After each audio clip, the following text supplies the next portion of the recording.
إن الحمد لله نحمده ونستعينه ونستغفره ونعوذ بالله من شرور أنفسنا وسيئات أعمالنا من يهده الله فلا مضل له ومن يضلل فلا هادي له أشهد أن لا إله إلا الله وحده لا شريك له وأشهد أن محمدا عبده ورسوله يا أيها الذين آمنوا اتقوا الله حق تقاته ولا تموتن إلا وأنتم مسلمون اللهم صل وسلم وبارك على نبينا محمد وعلى آله وأصحابه أجمعين. Ma'asyiral muslimin azanallahu yakum, melanjutkan pembahasan selanjutnya yaitu perkara-perkara yang merusak puasa. Halaman kalau buku insyaallah kita pesankan. 66 yaitu tentang perkara yang merusak daripada puasa.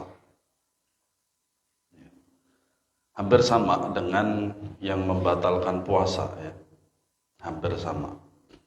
Tapi ada beberapa hal yang diperinci oleh Syekh Hafizahullah Ta'ala. Yang pertama, makan dan minum secara sengaja di siang hari bulan Ramadan ya, sengaja. Kemudian yang kedua, bersetubuh di siang hari pada bulan Ramadan ya, dan ini dengan sengaja. Yang ketiga, keluar mani dalam keadaan terjaga ya, karena beberapa sebab, diantaranya berjumpa, penciuman, onani atau yang lainnya di siang hari Ramadan. Ya, adapun mimpi tidak kalau mimpi. Yang keempat, penggunaan suntik infus yang mengenyangkan di siang hari pada bulan Ramadan. Tapi keluar daripada khilaf yang ada, entah itu membatalkan atau tidak, yang namanya juga orang sakit itu boleh bagi dia untuk tidak puasa. Nah, di situ aja. Nanti sekiranya kalau bingung mengambil fatwa mana antara yang membatalkan dengan yang tidak. Intinya kalau orang diinfus itu pasti sakit. Nah, gitu dah. Inilah perusak-perusak puasa jika dilakukan dengan sengaja, sadar, dan tidak lupa dengan puasanya. Kemudian yang kelima, keluarnya darah haid dan nifas di siang hari pada bulan Ramadan. Yang keenam, murtad dari Islam. Ya. Kemudian yang ketujuh, cuci ginjal. Ya, Insya Allah. Penyakit gak ada yang nyenengin. Nah, di sini ada dua macam. Yang pertama, cuci darah, yaitu menarik keluar darah orang yang sakit dari salah satu urat nadi agar darah mengalir ke alat yang bekerja mencuci ginjal dengan menambahkan material tertentu, lalu memasukkannya kembali ke dalam badan setelah bersih. Umumnya berlangsung selama 3-4 jam. Subhanallah. Itu tidak sadar. Keluar masuknya barang ini tidak membatalkan wudhu, tetapi membatalkan puasa. Iya. Yang kedua adalah cuci protein, yaitu memasukkan selang ke dalam perut orang yang sakit di antara pusar dengan kemaluan untuk mengumpulkan darah, air kencing, dan cairan-cairan yang ada, lalu membersihkan apa yang terkumpul padanya. Nah, kalau ini istilah ini saya baru mengenal ini, baru tahu. Kan yang kita kan cuci ginjal, cuci darah dan seterusnya kan. Cuci protein, masya Allah baru tahu saya. Hukumnya, jika yang keluar adalah darah, maka tidak membatalkan wudhu. Jika yang keluar adalah air kencing atau tinja atau sesuatu yang disamakan dengan keduanya, yang ini dan ini yang umum terjadi, maka ia membatal wudhu tetapi tidak membatalkan puasa. Jika yang keluar adalah darah ya, atau yang semestinya semacamnya. Menelan dahak hukumnya haram, baik bagi yang berpuasa maupun tidak berpuasa. Karena dahak adalah sesuatu yang menjijikkan dan memudaratkan, akan tetapi tidak membatalkan puasa. Ya. Tapi jikalau dahaknya terlalu kental, ya, itu sebagian ulama mengatakan batal puasanya. Karena dahaknya terlalu kental dan berat. Ya, kental dan berat, makanya batalkan. Jika darah keluar dari lisan atau gigi seorang atau mencicipi makanan, maka dia tidak boleh menelannya. Jika dia melakukannya, maka puasanya batal. Ya. Hatta itu pun walaupun darah lah ya, walaupun itu darah, maka tetap jikalau tertelan maka batal puasanya. Adapun mencicipi makanan ini, solusi adalah apa? Yaitu yang kita tahu bahwasanya yang selalu masak itu kan ibu-ibu. Ya. Walaupun mungkin laki-laki bisa masak. Tapi ibu-ibu atau ummahat itu lebih biasa di dapur. Ya. Kenapa demikian?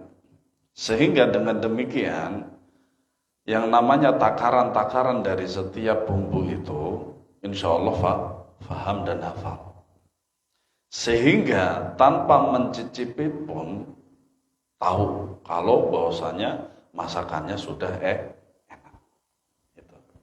Takaran-takaran daripada antara bumbu dengan bumbu yang lain dalam, ya kan mestinya kan setiap sayur itu kan pasti ada takaran daripada bumbu.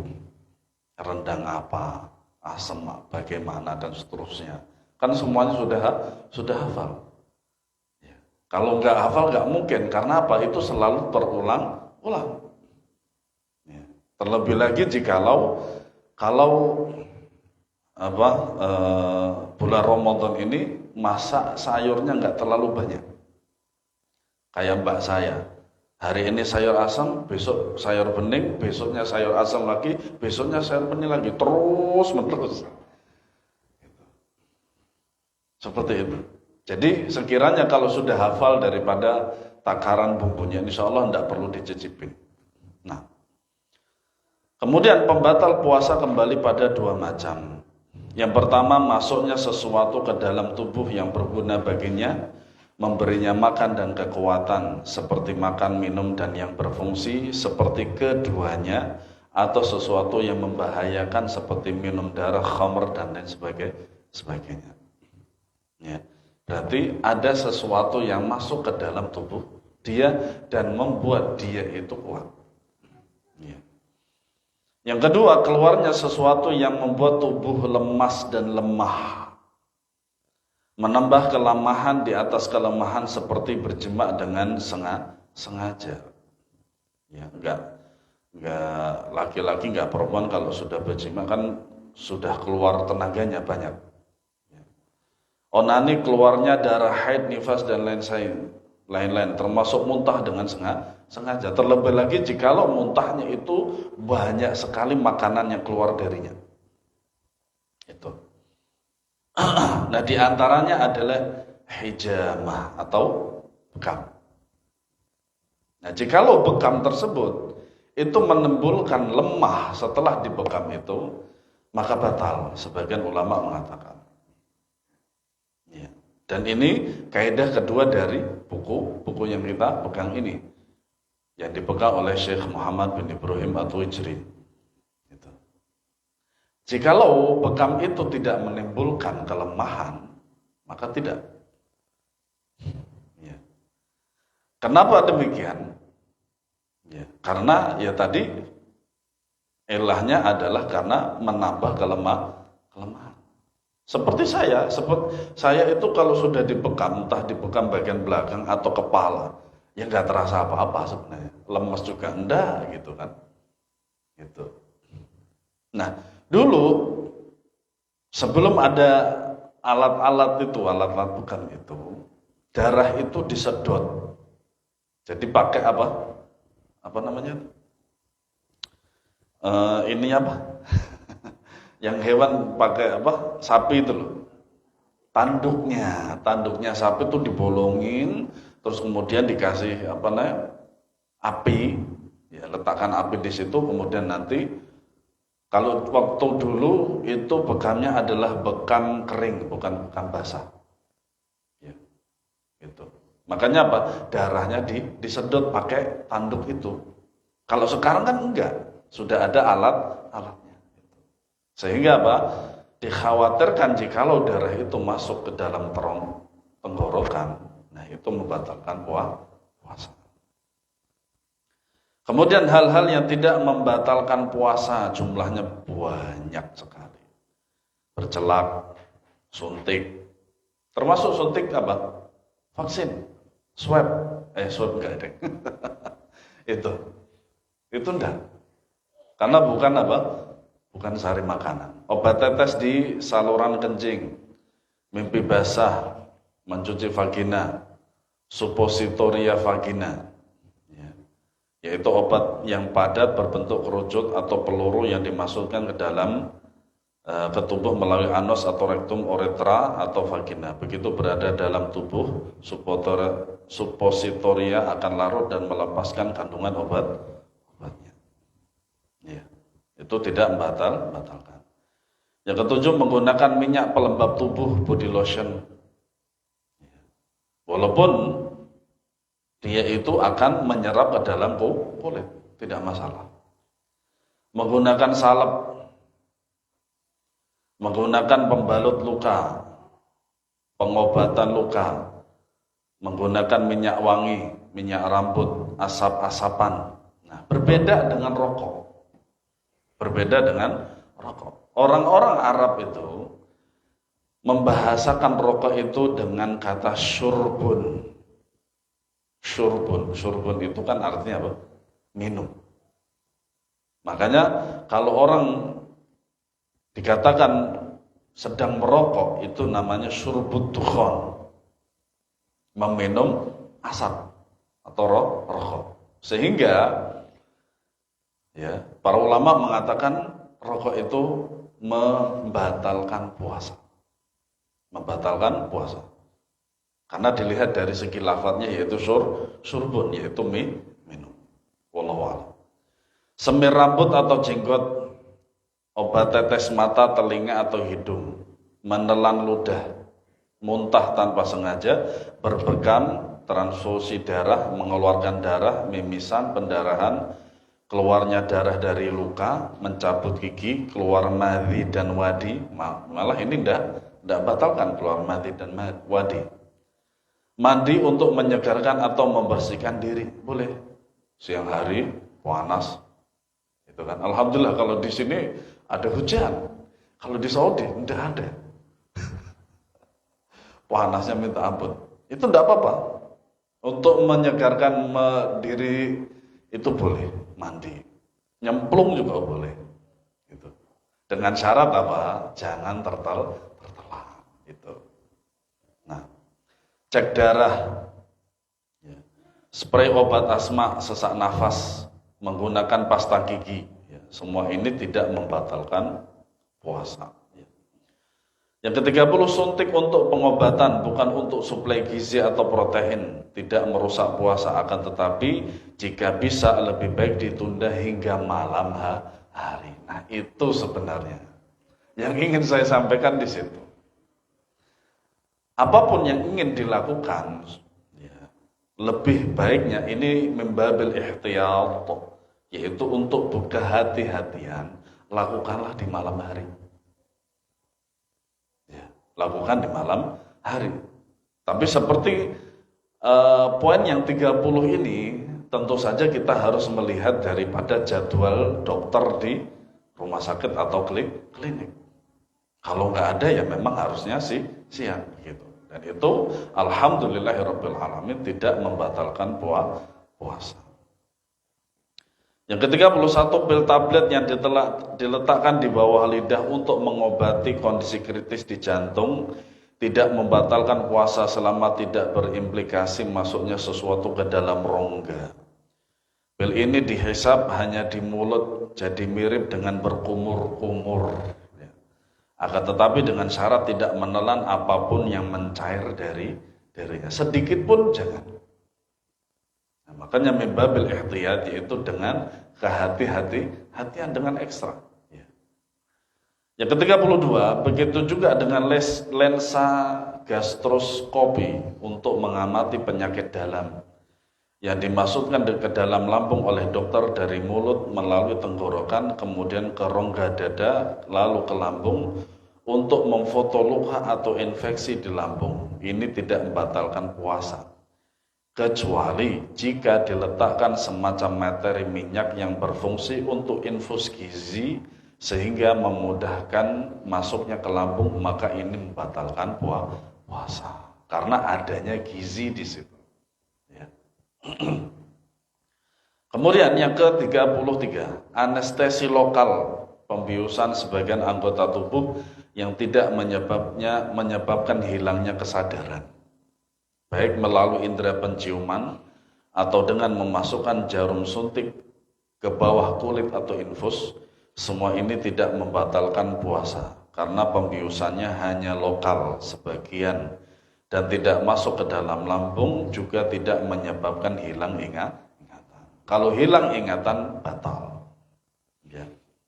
Nah, ternyata poin yang ini dan sebelumnya itu kan di sini ada redaksi tidak masuk ke dalam lambung. Kan otomatis memang melalui tenggorokan. Kan tenggorokan pasti juga akan masuk ke dalam lambung. Sedangkan anestesi total, maka jika orang bersangkutan tidak sadarkan diri sepanjang hari, maka puasanya tidak sah. Artinya puasanya batal. Sedangkan jika dia telah sadar kembali di sebagian siang hari, maka puasanya sah. Ya, artinya apa? Ketika dia tidak sadar sampai tenggelam matahari, maka dia tidak wajib untuk puasa. Ya. Kemudian ke-34, kateterasi arteri, operasi kecil di pembuluh darah, tidak membatalkan puasa karena tidak termasuk makna makan atau minuman atau semakna dengan keduanya. Begitu banyak yang tidak membatalkan puasa, yang sedikit sekali, yang membatalkan puasa itu sedikit. Alhamdulillah. Yang ke-35, pembuahan bayi tabung dalam rahim wanita juga tidak membatalkan puasanya. Sedangkan pengeluaran air mani oleh laki-laki dalam rangka pembuahan bayi tabung membatalkan puasa, baik dia sendiri yang mengeluarkan atau dilakukan oleh orang lain. Tapi yang batal adalah bagi laki-laki tersebut. Kenapa? Karena keluar mani. Dan mani itu adalah suci. Nah, yang ke-36, lensa yang dimasukkan melalui kemaluan wanita menuju rahim untuk tujuan medis tidak membatalkan puasa karena tidak ada gizi apapun atau yang semacamnya. Yang ke-37, demikian pula pemasangan spiral bagi kaum wanita tidak membatalkan puasa. Yang ke-38, cairan yang keluar dari kemaluan wanita saat terjadi proses diagnosis, karena dalam kaitan ini tidak membatalkan puasa kecuali haid dan nifas. Alhamdulillah. Kemudian yang ke-39, injeksi suntikan anal ke dalam dubur untuk tujuan medis. Jika disertai asupan material gizi, maka membatalkan puasa. Makanya sampai di sini, poin di sini, ya, garis bawahnya atau benang merahnya adalah gizi. Jika dibarengi adanya gizi, barulah itu dia membatalkan puasa. Namun jika tidak, maka tidak membatalkan puasa. Allah Ta'ala berfirman, yuridullahu bikumul yusra wa la yuridu bikumul usra wa litukmilul iddata wa litukabbirullaha ala ma hadakum wa la'allakum tashkurun. Allah menghendaki kemudahan bagi kalian dan tidak menghendaki kesukaran bagi kalian. Hendaklah kalian mencukupkan bilangannya dan mengagungkan Allah atas petunjuknya yang diberikan kepada kalian agar kalian bersyukur. Surat Al-Baqarah ayat 185. Dari semua ini yang disebutkan oleh Syekh, lebih banyak yang tidak membatalkan daripada yang batalkan. Itu menandakan bahwasanya apa? Agama Islam ini mudah. Ad-dinu yusrun. Agama Islam ini adalah mudah. Bagaimana cara kita untuk mengetahui bahwasanya Islam itu mudah? Dengan ilmu. Ilmu itu didapat dengan belajar. Nah, kemudian hukum orang yang berpuasa mendonorkan darahnya. Donor darah tidak membatalkan puasa, tetapi yang lebih utama adalah menundanya hingga setelah berbuka. Kenapa demikian? Tapi ini membabil ihtiyat juga, hati-hati. Orang berpuasa itu lemah dan lemas. Lemah dan lemas. Ditambah dengan mengeluarkan darah dari tubuhnya, tentu saja bertambah lemah. Gitu. Sehingga dikhawatirkan dia itu tidak mampu untuk melanjutkan puasanya. Atau dia begitu lemahnya sehingga tidak mampu untuk berpuasa. Sehingga solusinya apa? Yaitu lakukanlah setelah berbuka. Itu. Ya. Agar tidak membuatnya lemah. Makanya setelah makan itu akan terjadilah badan itu menjadi kuat. Kemudian yang dimakruhkan saat berpuasa. Makruh bagi orang yang berpuasa yang pertama terlalu dalam saat berkumur-kumur. Nabi SAW bersabda, "Wa baligh fil istinsyaqi illa an takuna sha'iman." Ya, maka berkumur-kumurlah dengan sangat kecuali jikalau engkau itu dalam keadaan berpuasa. Nah, di sini namanya saddu dzari'ah. Apa itu saddu dzari'ah? Saddu dzari'ah itu menutup pintu kepada yang menuju kepada kemungkaran. Supaya tidak batal daripada puasanya itu kalau kumur-kumur biasa saja. Gitu. Jangan terlalu kuat. Sehingga nanti airnya itu masuk ke dalam kerongkongan dan kemudian ke lambung. Yang kedua, terlalu dalam saat istinsyak menghirup air ke dalam hidung. Ini juga dikhawatirkan masuk ke dalam tenggorokan dan dalam lambung. Yang ketiga, mencicipi makanan tanpa ada keperluan. Ini bagi kaum laki-laki, itu tidak perlu bagi kita untuk mencicipi ini. Cukup istri antum dan antum percaya kalau itu enak, udah. Kalau kurang enak, nanti ketika setelah adzan baru setelah itu dicicipi kemudian diperbaikilah lagi rasanya, ya. Nyicipi satu piring. Yang keempat, mengumpulkan ludah lalu menelannya. Nah, ini yang membatalkan. Ya, dikumpulkan dulu. Saya kira bisa untuk mengimajinasikan. Ya. Yang kelima, berbekam dan jenisnya jika menyebabkan lemah. Ya. Jikalau tidak lemah maka tidak apa-apa. Ya. Kemudian yang wajib dilakukan saat berpuasa. Wajib bagi orang yang berpuasa yang pertama menahan diri dari segala yang membatalkan seperti makan, minum, pembatal-pembatal lain jika terbukti telah terbit fajar, yaitu adzan subuh. Allah Ta'ala berfirman, "Uhilla lakum lailatas siyamir rafathu ila nisaikum hunna libasul lakum wa antum libasul lahun." Alimallahu annakum kuntum takhtanuna anfusakum fataba alaikum wa afa ankum fal'ana bashiruhunna wabtaghu ma kataballahu lakum wa kulu washrabu hatta yatabayyana lakum al-khaytul abyadu minal khaytil aswadi minal fajr thumma atimu siyama ila al-laili wa la tubashiruhunna wa antum aakifuna fil masajid tilka hududullahi fala taqrabuha kadzalika yubayyinullahu ayatihi lin-nasi la'allahum yattaqun. Dihalalkan bagi kalian pada malam hari puasa bercampur dengan istri kalian. Makanya di antara kebiasaan atau yang dilakukan oleh para ulama salaf itu berbuka itu adalah dengan jima. Menjimai istri. Monggo dilakukan. Ya. Bukan hanya dengan makan dan minum, tapi dengan menjimai istrinya. Setelah minum, makan, kemudian baru berjima. Nah, mereka adalah pakaian bagi kalian dan kalian adalah pakaian bagi mereka. Allah mengetahui bahwa kalian mengkhianati diri kalian sendiri, lalu Allah menerima taubat kalian dan memaafkan kalian. Maka sekarang campurilah mereka dan carilah apa yang telah ditetapkan oleh Allah bagi kalian. Makan dan minumlah hingga jelas bagi kalian perbedaan antara benang putih, cahaya subuh, dan ini adalah fajar kadzib. Ini adalah fajar kadzib. Ya. Dan benang hitam gelap malam, yaitu fajar. Ya. Kalau putih, dia itu adalah fajar kadzib dan itu masih boleh untuk makan.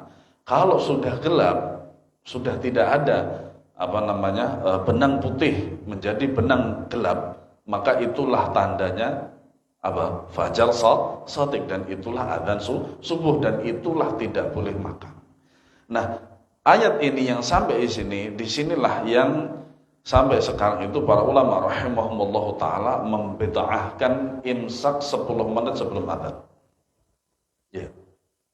Jadi ini adalah dalil seperti ini. Nah, kemudian ada juga yang mengatakan bahwasanya 10 menit sebelum adzan itu sebenarnya bukan imsak. Tetapi jaga-jaga, sebenarnya 10 menit lagi itu ada adzan subuh.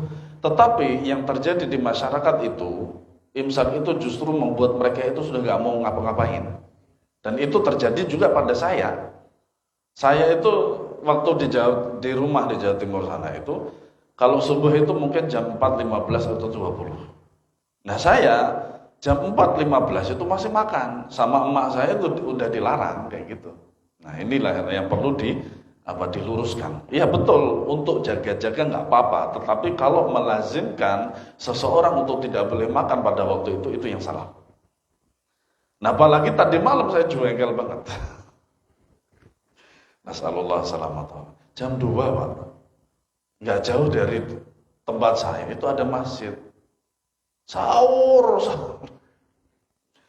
Padahal subuh itu jam 4.37. Jam 4.37 mau masak. Kenapa masaknya nggak ketika sebelum maghrib? Kan ada waktu tuh setelah asar tuh. Masak itu kalau antum punya magic jar, insya Allah mudah gitu loh. Kenapa? Karena masak nasi bisa ditinggal, tapi kalau yang lain kan nggak bisa. Itu 1 jam itu sudah cukup untuk masak gitu. Saya sendiri aja alhamdulillah bisa belanja, bisa masak 1 jam cukup. Atau setengah jam cukup. Goreng tempe, tahu, ikan, nyambel, selesai sudah, setengah jam itu. Ini jam 2. Jam 2 itu kita masih terlelap. Kenapa? Kita baru selesai sholat tarawih itu jam 9. Gitu. Nah masalahnya mereka itu 23 itu cuma 8 menit.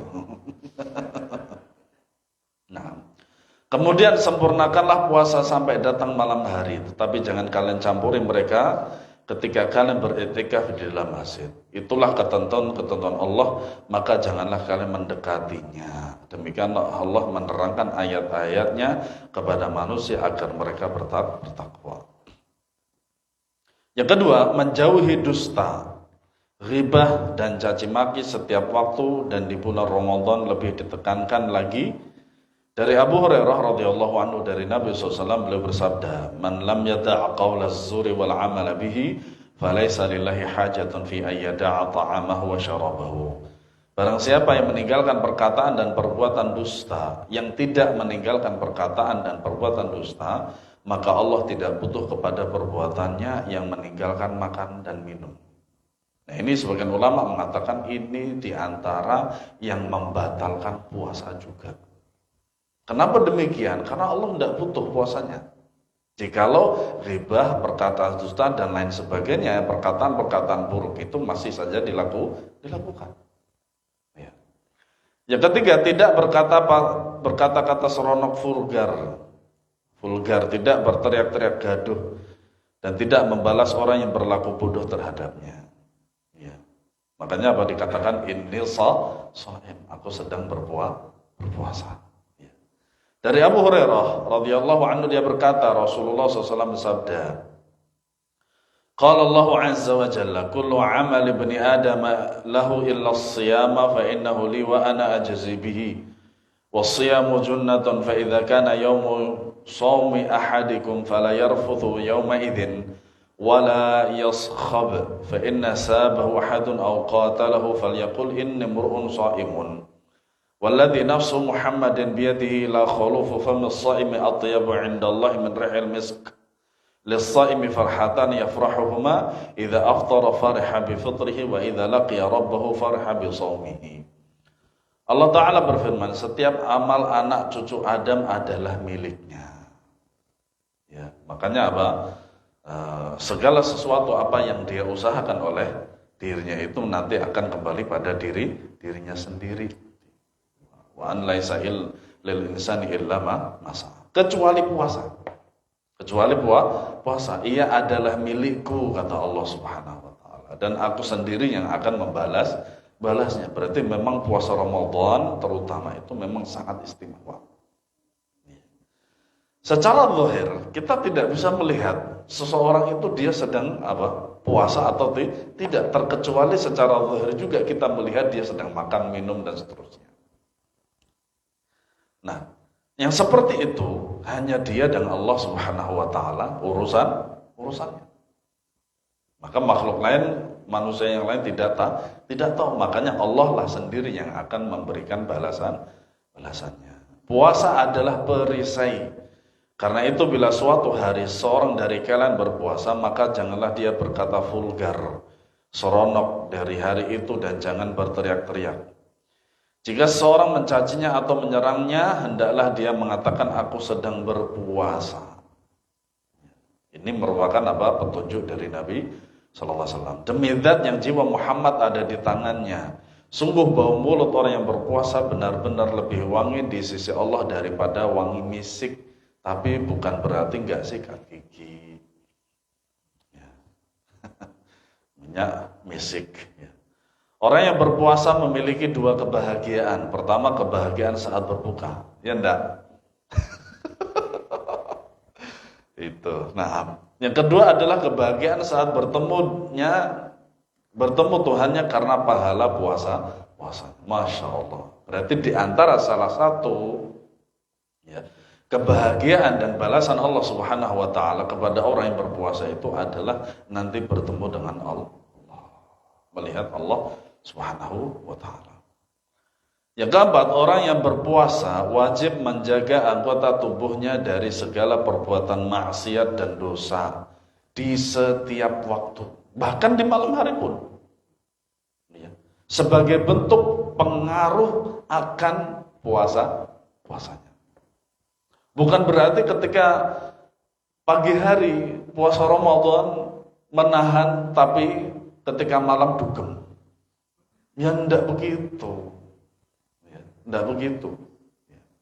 Dan pada bulan Ramadan lebih ditekankan lagi. Allah Ta'ala berfirman, وَلَا تَقْفُ مَا لَيْسَ لَكَ بِهِ عِلْمٌ إِنَّ السَّمْعَ وَالْبَصَرَ وَالْفُؤَادَ كُلُّ أُولَئِكَ كَانَ عَنْهُ مَسْئُولًا.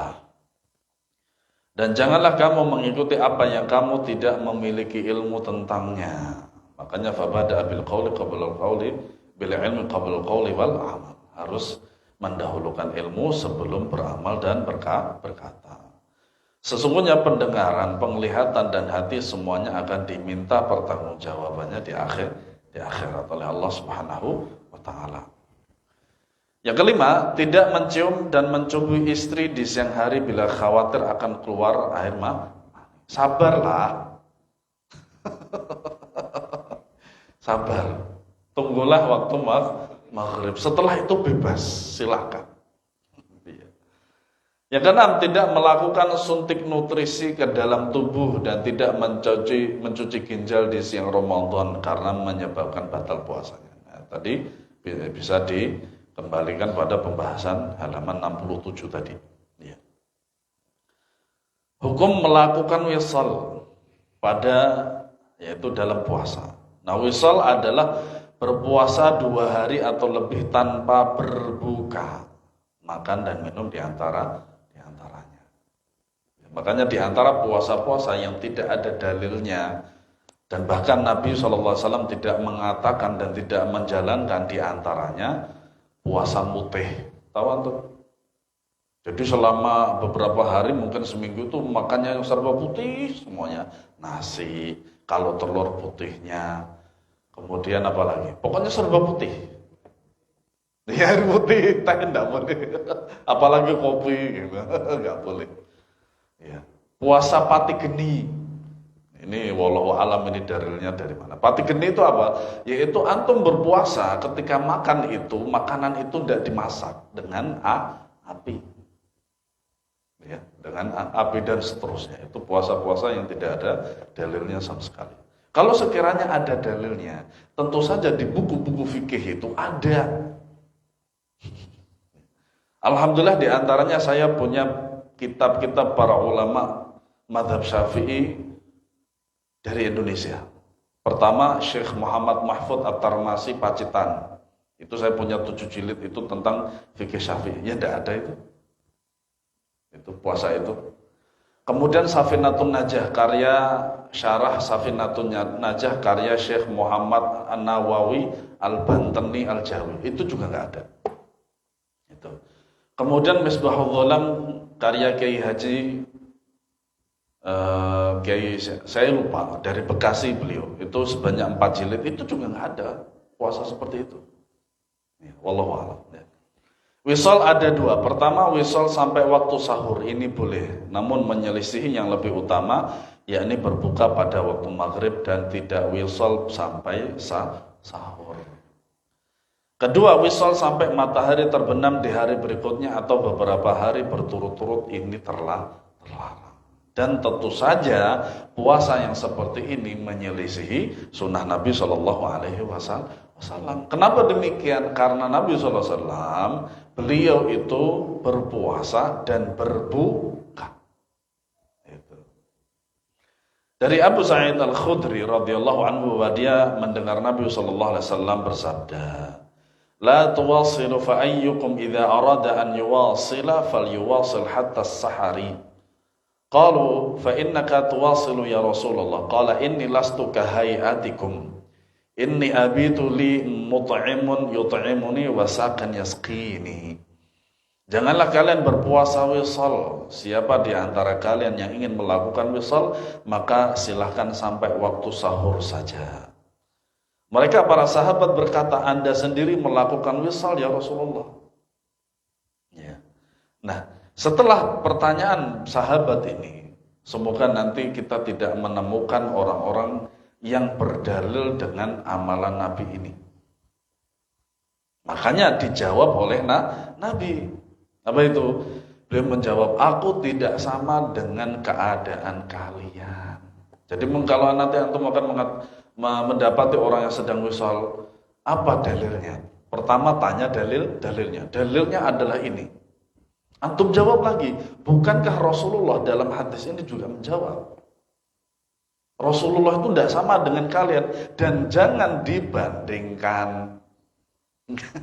Jangan dibandingkan manusia biasa dengan Nabi dan Rasul. Jauh bainas sama wa sumur. 70 km, 70 meter.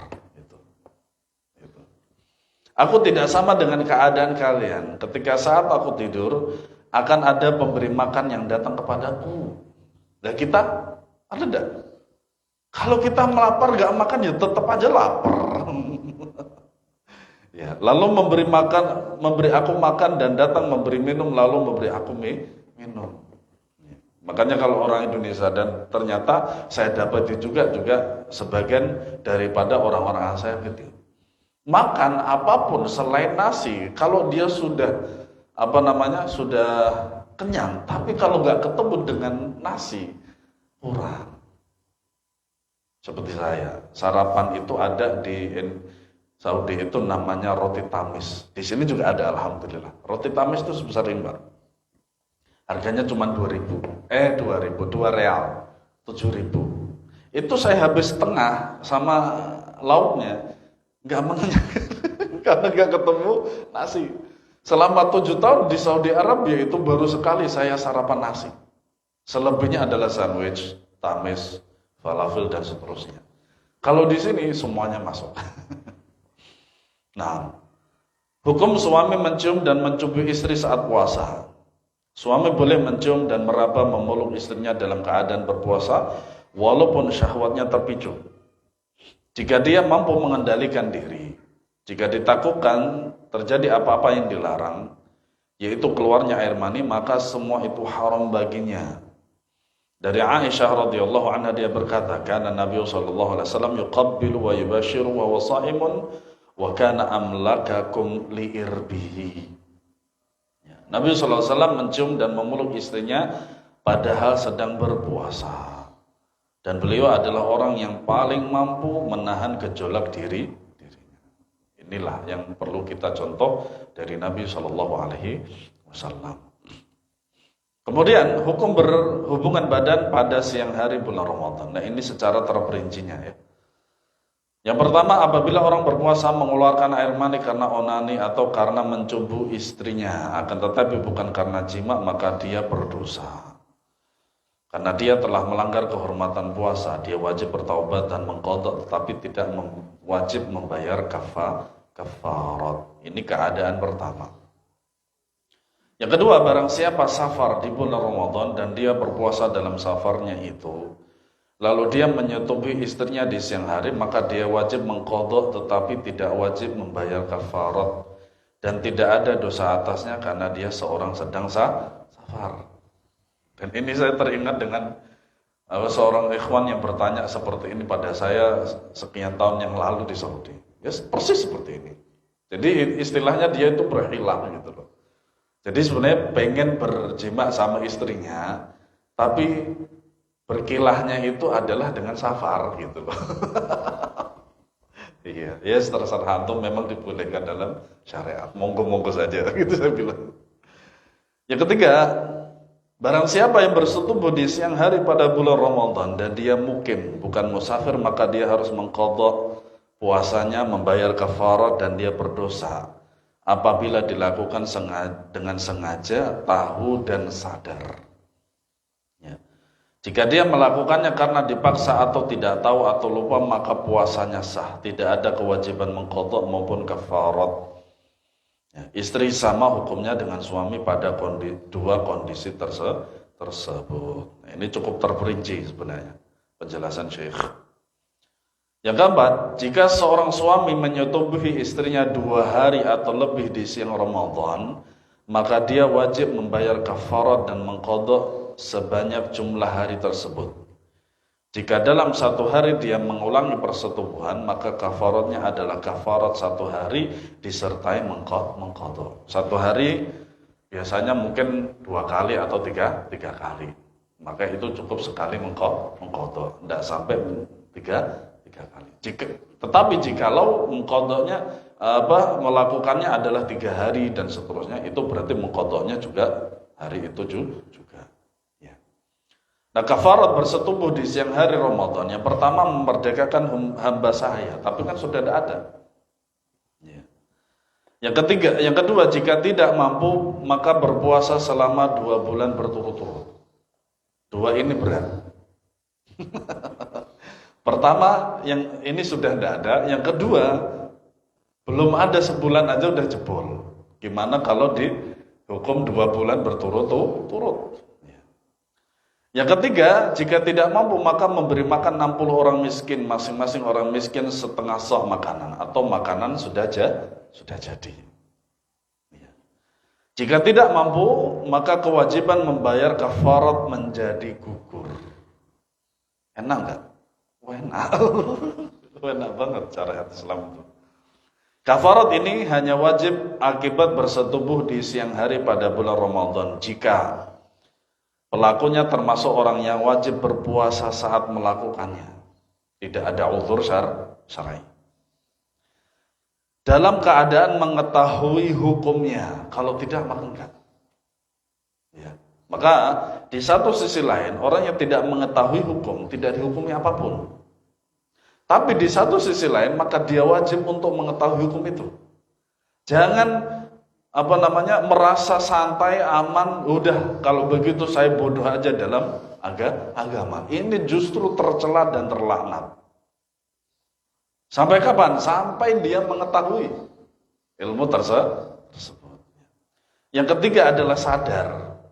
ingat dan sengaja. Oleh karena itu orang yang bersetubuh saat melakukan puasa sunnah atau puasa nazar atau qada, maka tidak ada kafarat di atasnya. Dan ini hadisnya ini juga sama yang telah kita bahas sebelumnya ya. Nah. Kemudian yang selanjutnya, hal-hal yang tidak memutuskan rangkaian puasa dua bulan. Ini juga tidak saya ketahui di yang lain ya. 50 berapa? 5 menit lagi. 6 Pak. Taib. Satu ini lagi ya. 58. Taib. Hal-hal yang tidak memutuskan rangkaian puasa 2 bulan. Bagi orang yang wajib menjalankan puasa 2 bulan berturut-turut untuk membayar kafarat bersetubuh di siang hari Ramadan dan semacamnya, maka puasanya itu tidak terputus oleh 2 hari raya, sakit, safar, sakit yang membolehkan berbuka, haid maupun nifas. Nah itulah makna daripada berturut-turut itu seperti itu. Jadi misalkan akhir Ramadan itu kan apa? Mei kan ya. Ya. Maka di pertengahan Mei dia membayar kafarat itu.